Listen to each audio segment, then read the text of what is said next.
ओम श्री गणेशाय नमः। ओम श्री हनुमते नमः। ओम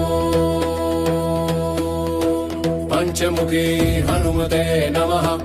पंचवक्त्रं महाभीमं त्रिनेत्रं च महाबलं सिंहिका गर्भसंभूतं हनुमन्तं नमाम्यहम्। ओम हम हनुमते रक्ष रक्ष सर्वतो माम्। ओम हम हनुमते रक्ष रक्ष सर्वतो माम्। ओम पूर्वे हनुमान् कपिमुखधारी रक्षतु माम्। दक्षिणे नारसिंह वपुर्मान् सदा पातु।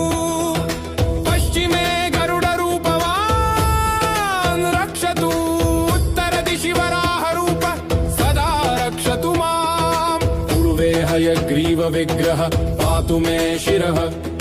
अधस्तात् ब्रह्मास्त्र रूप पातु पादयुग्मं सदा मम। अष्टदिशि रक्षतु पंचवक्त्रः। स्वप्ने जागृति गच्छत पश्यतः शयानम्। पश्यन्तं हसन्तं चलन्तं सर्वदा रक्षतु हनुमान् महाबलः। सुताय महाबलाय रामदूताय नमः। ओम किलकिलाय वीराय विक्रांताय नमो नमः। ओम भूतप्रेत पिशाचादिनाशाय स्वाहा। ओम हसिधारा कृशानुवत्कवचं मे हनुमान स्थापयतु। रामभक्ताय रामदूताय हनुमते नमः। सर्वशत्रुनिवारणाय कवचं पठेत्। रक्षां कुरु महाबाहो त्राहि त्राहि नमोऽस्तुते।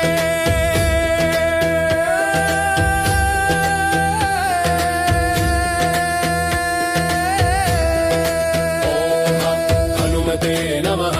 ओम हम हनुमते नमः। ओम अंजनी गर्भसंभूत मारुतात्मजमुत्तमम्। श्रीरामप्रियं भक्तं वन्दे लङ्का भयङ्करम्। पंचमुखं दरं देवं हनुमन्तं नमाम्यहम्। पूर्वं तु वानरं वक्त्रं कोटिसूर्यसम्प्रभम्। दक्षिणे नारसिंहं च भयनाशं सदा स्मरे। पश्चिमे गरुडं वक्त्रं वक्रतुण्डं महाबलम्। उत्तरं तु वराहं च कामरूपं महाबलम्। ऊर्ध्वं हयग्रीवमुखं शङ्खचक्रगदाधरम्। एवं पंचमुखं रूपं हनुमन्तं महाबलं। यो स्मरेत् प्रातरुत्थाय सर्वशत्रुभयं हरे।